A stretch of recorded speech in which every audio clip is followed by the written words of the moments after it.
Example number 2, rewrite the following statements without using if then. Without using if then, we have to write the given statement. Okay, so first write down, see the first statement बघा, if prices increase then wages rise. वेजेसचा अर्थ आहे वेतन. ठीक आहे, म्हणजे price जर increase झाल्या तर वेतन पण काय होतं, इन्क्रीज होतं, राईज होते, वाढतं आहे. ठीक आहे, मग हे दिलेलं स्टेटमेंट मी let P equal to prices increase म्हटलं, Q equal to the wages rise. P आणि क्यू अशी वेगळी स्टेटमेंट दिली. The given statement in symbolic form P implies Q. दिलेलं स्टेटमेंट हे सिम्बॉलिकली पी इम्प्लाइज क्यू असं आपल्याला डिनोट करता येतं. आता काय म्हटलं आहे त्यांनी, विदाऊट युजिंग इफ देन न वापरता हे स्टेटमेंट लिहा. मग इफ देन कधी वापरतो, पी इम्प्लाइज क्यू असेल तर इफ देन वापरतो.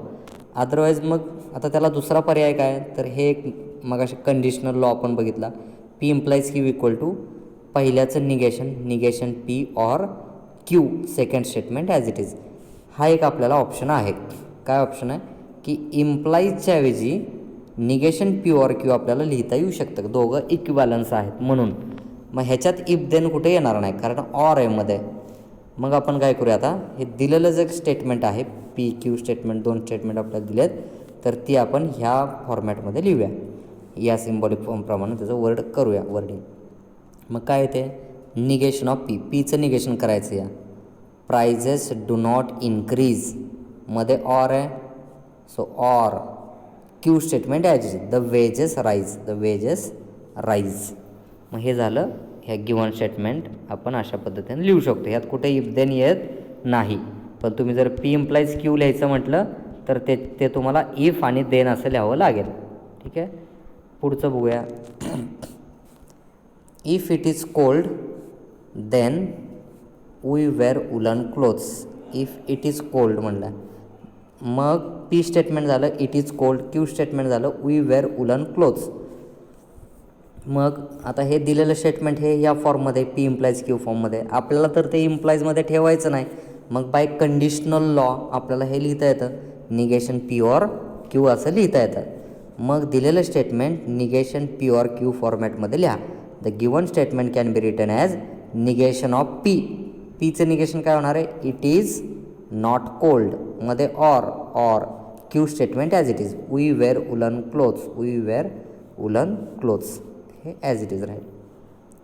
नेक्स्ट एक्झाम्पल बघूया. Without using truth table prove that. आता इथं ट्रूथ टेबल न वापरता विदाऊट युजिंग ट्रूथ टेबल म्हटलं आहे. आपण काही एक्झरसाइजमध्ये असं बघितलेत की ट्रूथ टेबल यूज करून आपण हे इक्वल आहे हे दाखवत होतो. फ्रॉम कॉलम नंबर 3, 4, 6 काय असेल ते दोन कॉलम इक्वल असल्यावर हे ते ट्रूथ टेबलनुसार. पण आता आपल्याला म्हटलं की विदाऊट युजिंग ट्रूथ टेबल हे इक्वल आहे दाखवा. मग काय करायचं, आपल्याला जे लॉज आपण बघितले ते लॉज यूज करून हे दाखवायचं. मग पहिल्यांदा इथं मी घेतलं LHS लिहून घेऊया. P double implies q is equal to, आपल्याला माहिती आहे की पी डबल इम्प्लाइज क्यू म्हणजेच p implies q and q implies p आहे. आता प्रूफ तुम्ही ऑब्झर्व केलं तर ह्यात कुठे इम्प्लिकेशनचं म्हणजे ॲरोचं सिम्बॉल नाही आहे. मग हे जे पी इम्प्लाइज क्यू आहे ना, तिथं आपण कंडिशनल लॉ वापरूया. काय conditional law, negation of P or Q, म्हणजे पहिल्याचं negation or second statement as it is मध्ये अँड. तसंच इथं पण पहिल्याला निगेशन क्यू ऑर पी, हे कंडिशनल लॉ आपण इथं वापरला. त्यानंतर जे प्रूव्ह करायचं आहे तिथं बघा, ऑब्झर्व करा जरा. प्रूव्ह काय करायचं आहे, तर प्रूफमध्ये ब्रॅकेटच्या बाहेर निगेशन आहे, इथं पण ब्रॅकेटच्या बाहेर निगेशन आहे. मग बाय डिमॉर्गन्स लॉ ह्यातून थोडक्यात निगेशन साईन बाहेर घ्या ब्रॅकेटच्या. निगेशन जर बाहेर घेतलं तर आतमध्ये पीला निगेशन राहणार नाही, ऑरच्या ऐवजी अँड होईल. आणि क्यूला निगेशन नसताना तुम्ही बाहेर घेतलं मग इथं निगेशन ऑफ क्यू येईल. किंवा ह्याच्या उलट तुम्ही जर हे निगेशन जर आतमध्ये दिलं या ब्रॅकेटला तर तुम्हाला ही स्टेप मिळते का बघा चेक करून, तर हीच वरची स्टेप मिळेल.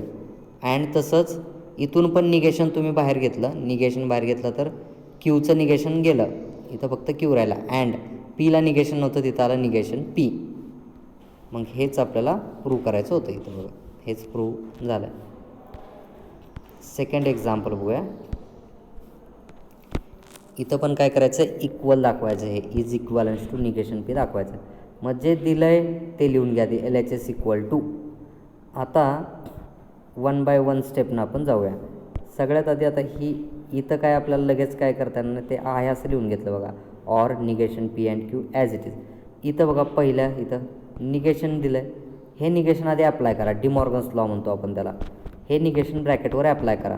मग काय होणार, फर्स्ट स्टेटमेंटचं निगेशन पी, ऑर आहे त्याच्याऐवजी झालं अँड सेकंड स्टेटमेंटचं निगेशन क्यू, ऑर हे इकडची टर्म ॲज इट इज. आता इथं नंतर आता बघा हे दोन्ही ब्रॅकेट जर तुम्ही ऑब्झर्व केले, हा ब्रॅकेट आणि इकडचा ब्रॅकेट, तर ह्याच्यात बघा निगेशन पी अँड दोन्हीकडं तीच टर्म आहे. मग बाय डिस्ट्रीब्युटिव्ह लॉ तुम्ही काय करू शकता, ती टर्म बाहेर लिहू शकता ब्रॅकेटच्या बाय युजिंग डिस्ट्रीब्युटिव्ह लॉ. मग ती टर्म जर बाहेर घेतली तर आतमध्ये कुठली टर्म राहिली, निगेशन क्यू राहतो आहे, ऑर राहतो आहे इथं ऑर, आणि इकडे क्यू राहतो आहे. म्हणजे निगेशन पी अँड हे जर बाहेर घेतलं तुम्ही तर आतमध्ये तुम्हाला राहिलं निगेशन क्यू ऑर क्यू. आता आपल्याला हे माहिती आहे की एक क्यू आणि एक निगेशन म्हणजे एक ट्रू आणि एक फॉल्स असणार आहे दोघात, आणि ऑर आहे, एक जरी ट्रू असला कोणतरी त्याचा आन्सर ट्रू येतं, म्हणून ह्या ब्रॅकेटची व्हॅल्यू आली ट्रू. आणि इकडे काय आहे निगेशन पी अँड ह्या ब्रॅकेटची व्हॅल्यू ट्रू लिहिली. आता अँड स्टेटमेंट आहे त्यामुळे ट्रूवर व्हॅल्यू डिपेंड नाही आहे. हे जर फॉल्स आलं तर फॉल्स होऊ शकतं, हे ट्रू आलं तर ट्रू, म्हणून ह्याची व्हॅल्यू आहे निगेशन पी. इथं वापरला आपण आयडेंटिटी लॉ. तुम्ही बघा आयडेंटिटी लॉ आपण असं बघितलं होता, पी अँड ट्रू असेल तर आन्सर येतं पी, तोच इथं वापरला आहे रूल आपण. आन्सर आलं निगेशन पी. आणि ह्यातलं हे लास्ट एक्झाम्पल बघूया. दिस इज इक्वॅलन्स टू हे प्रूव्ह करायचं. तर आता इथं काय करूया आपण, हे आर एच एस साईड आधी लिहून घेतली, कारण ह्याच्यात जास्त काय विशेष रूल वापरता येणार नाहीत. इथं आपल्याला रूल्स वापरता येतील. तर बघा मी आर एच एस आधी घेतली, इथं ऑर पाहिजे. पी ऑर इथं दिलं आहे P or Q and negation p, and काय दिलं आहे निगेशन पी इज इक्वॅलन्स टू. तर काय केलं, फक्त कम्युटेटिव्ह लॉ वापरला. म्हणजे निगेशन पी आधी लिहिलं अँड इथं पी ऑर क्यू लिहिलं, म्हणजे हे ब्रॅकेट इकडं आणि हे इकडं, एवढंच केलं. आता इथं काय करायचं आहे, डिस्ट्रीब्युटिव्ह लॉ वापरायचा आहे. डिस्ट्रीब्युटिव्ह लॉ म्हणजे काय, जसं मी तुम्हाला सांगितलं की समजा एखादी टर्म आहे 2 आणि इंटू एन ब्रॅकेटमध्ये दिलं तुम्हाला एक्स प्लस वाय, तर ह्या 2 आत मल्टिप्लाय करा म्हटलं तर आपण काय करणार, 2 into x plus 2 into Y असं लिहिणार. मधलं प्लस साईन तसंच प्लस, ठीक आहे. आणि 2 इंटू एक्स लिहिलं 2 इंटू वाय. तसं इथं डिस्ट्रीब्युशन लॉ आहे. निगेशन पी अँड दिला आहे, आतमध्ये ऑर आहे, तर निगेशन पी अँड पी घ्या, मध्ये ऑर, निगेशन पी अँड इथं क्यू आहे तर तो निगेशन पी अँड क्यू, याला म्हणतो आपण डिस्ट्रीब्युशन लॉ. मग बघा डिस्ट्रीब्युशन लॉनुसार आतमध्ये अप्लाय केलं, निगेशन पी अँड पी झाला, or negation p and q झाला. तर हे बघा आता ब्रॅकेट, याचा आन्सर येतं फॉल्स. कॉम्प्लिमेंट लॉ बघितला, negation p and p equal to येतं फॉल्स, कारण एक ट्रू आणि एक फॉल्स असणार आहे दोघात, आणि फॉल्सला अँडमध्ये एक जरी फॉल्स आला तरी आन्सर येतं फॉल्स. ऑर हे ब्रॅकेट तसंच, निगेशन पी अँड क्यू तसंच. आणि मग ऑर दिला तुम्हाला, एफ ऑर जर इथं पी असेल तर याचा आन्सर काय येतं पी येतं, कारण पी जर ट्रू झाला तर आन्सर ट्रू येणार आहे, पी जर फॉल्स असेल आन्सर फॉल्स येणार आहे. मग हे डिपेंड आहे पीवरती, so is equal to P आलं. मग इथं हे ब्रॅकेट तसंच राहिलं बघा, एफचा काय फरक पडला नाही, याला म्हणतो आपण आयडेंटिटी लॉ.